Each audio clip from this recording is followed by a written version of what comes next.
Вітаю вас, друзі! Цієї ночі, так само як і минулої, як і позаминулої, як і до того, українські безпілотники атакували територію так званої Російської Федерації. Уразили Волгоградський нафтопереробний завод. Знову.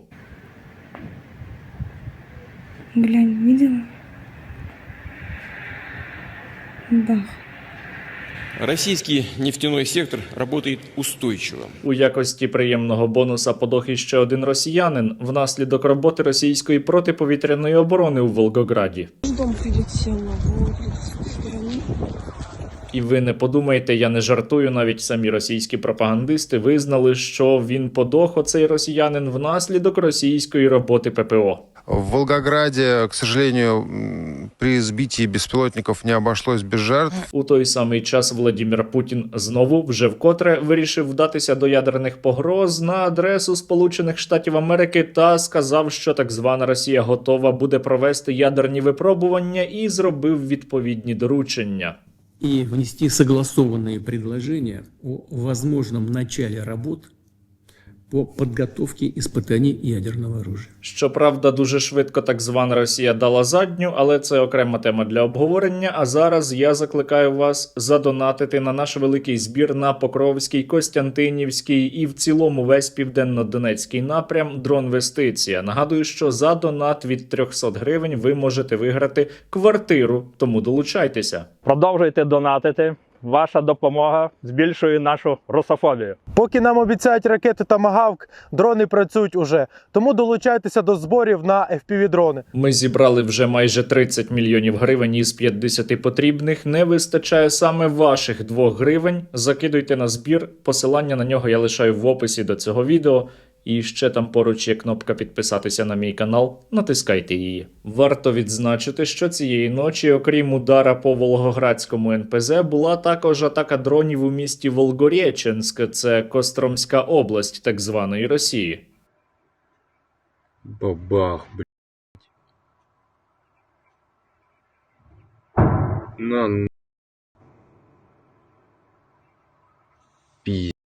І це був дуже змістовний коментар від нашого спеціального кореспондента із міста Кострома, котрий коментував ураження українськими дронами Костромської ДРЕС або теплової електростанції. Сначала прилетело в одну трубу, которая как раз сейчас закрыта.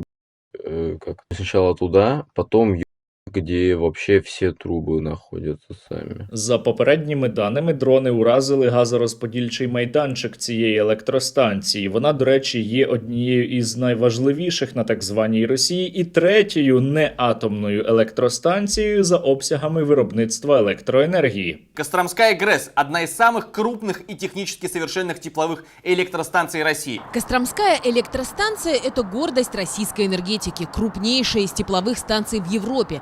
И она – детище нижегородских инженеров. Почувствуйте масштаб. Костромская ГРЭС сегодня вырабатывает 3% всей получаемой электроэнергии в стране. Особливо приємною оця атака є у контексті того, що нещодавно на цій Костромській ДРЕС було якраз проведено модернізацію одного із енергоблоків, який почав видавати більшу потужність. Ну, напевно, вже не буде. За моей спиной 8-й энергоблок Костромской ГРЭС. Именно он стал первой ласточкой в модернизации тепловых электростанций России. Хоча, щоб вивести із ладу такий великий об'єкт, потрібна точно не одна атака, тому на швидкі наслідки не варто сподіватися. Але чому саме Костромська ДРЕС? Давайте подивимося на те, де вона розташована. Це Костромська область, яка знаходиться не так вже й далеко від Москви і Московської області так званої Росії. Костромська ДРЕС виробляє електроенергію у тому числі і для столиці так званої Російської Федерації. І давайте повернемося до питання географії останніх українських атак на російські об'єкти електроенергетики. Ви усе правильно зрозуміли і правильно здогадалися. Україна намагається ізолювати Москву в цілому від енергосистеми так званої Російської Федерації, щоб у російській столиці були проблеми із електропостачанням. Жизнеобеспечение Москвы зависит от 13 ТЭС. 13 теплоэлектростанций. Дякуємо нашому секретному агентові за оцю підказку. До речі, це той самий російський пропагандист із телеканалу Соловйова, який сам себе називає Мардан, котрий раніше казав, що на території України не має бути електроенергії жодної, окрім тієї, яка виробляється із генераторів, а зараз він сам збирає на генератори. Чтобы на Украине вообще не было электричества, кроме того, которое работает от бензиновых, дизельных электрогенераторов. Марафон по сбору средств для жителей Белгородской области «Энергия добра». Цель – быстро найти 50 миллионов рублей на закупку генераторов и тепловых пушек. Я не є експертом із питань електроенергетики. Я не знаю, чи зможемо ми досягти реального результату, атакуючи енергосистему довкола Москви. Але я знаю точно, що на півдні так званої Російської Федерації є серйозні проблеми із електрикою навіть без українських ударів. Пам'ятаєте, що коїлося влітку 24-го року у Ростовській області? Перекрыли дорогу в связи с тем, что у нас на протяжении недели уже нету света, воды. Так звана Росія є колосом на глиняних ногах. Не забувайте про це. І ще учора відбулося засідання Радбезу так званої Російської Федерації. Воно стосувалося теми інфраструктури, але раптово почали говорити про ядерку. Шойгу поскаржився на віце-президента Сполучених Штатів Америки Ді Венса. Далее вице-президент Соединенных Штатов Венс отметил, что иногда ядерный арсенал нужно протестировать, чтобы убедиться, что он работает должним образом. Наступник Шойгу, міністр Білоусов, запропонував провести повномасштабні ядерні випробування так званої Російської Федерації. До речі, саме Російська Федерація ніколи ще повномасштабних ядерних випробувань не проводила. Раніше це робив Совєтський Союз, а потім такі випробування були заборонені. Считаю целесообразным подготовку к полномасштабным ядерным испытаниям начать немедленно. Готовность силы средств центрального полигона на архипелаге Новая Земля позволяет обеспечить ее проведение в сжатые сроки. Владимир Путін, який головував на цьому спектаклі, заслухав доповідачів і наказав готуватися до повномасштабних ядерних випробувань, щоби Америці було страшно. И внести согласованные предложения о возможном начале работ по подготовке испытаний ядерного оружия. Росіяни заявили, що вони готові до повномасштабних ядерних випробувань, наче як у відповідь на заяву Дональда Трампа, який сказав, що Сполучені Штати Америки готові провести випробування, тільки це було якраз у відповідь на ті випробування, які раніше провели самі росіяни. Я доручив Міністерству війни розпочати тестування наших ядерних озброєнь на рівних умовах. Цей процес розпочнеться негайно. Дякую за вашу увагу. Ключовою тут є фраза «на рівних умовах», що означає, що Сполучені Штати Америки будуть проводити випробування у тому ж обсязі і так само, як і так звана Російська Федерація. До речі, якраз днями Сполучені Штати Америки провели випробувальний запуск міжконтинентальної балістичної ракети Майнетман-3 без ядерної боєголовки, звісно, і це була відповідь на російські аналогічні ядерні випробування із запуском балістичної ракети міжконтинентальної без ядерної боєголовки. Ну і я маю ще нагадати, що Владимир Путін постійно, регулярно повторює ось оці слова. Буревестник Посейдон. Буревестник Посейдон. Такой в мире нет, как Сармат. Я маю припущення, що після заяв Владимира Путіна та Білоусова їм зателефонували із комуністичного Китаю, дали по голові і змусили відмовитися від своїх слів, тому що вже ввечері Пєсков спростовував те, що наговорили на Радбезі. Здесь я хочу подчеркнуть, президент не давал поручения приступить к подготовке испытаний.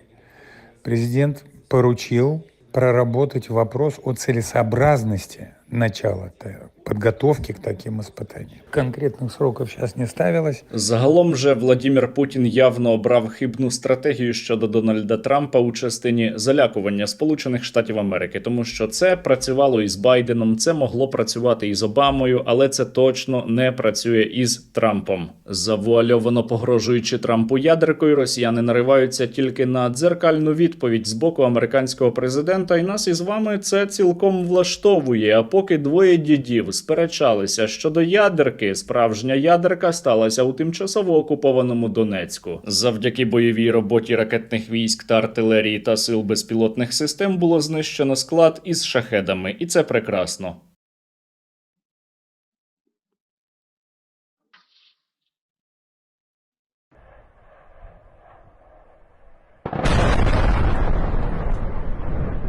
Та ми із вами усе одно маємо пам'ятати, усе вирішується на полі бою, і ми маємо посилити українське військо. Учора на Покровському напрямку, неподалік від міста Мирноград, росіяни намагалися здійснити механізований штурм, який відбивали воїни, в тому числі 79-ї окремої десантно-штурмової бригади, в тому числі вашими дронами на оптоволокні. І я дякую за те, що ви підтримуєте наше військо. Обов'язково закиньте на наш великий збір. Він терміновий і надзвичайно важливий. Ну а за минулу добу наші воїни завдяки вам отримали іще 210 нових FPV.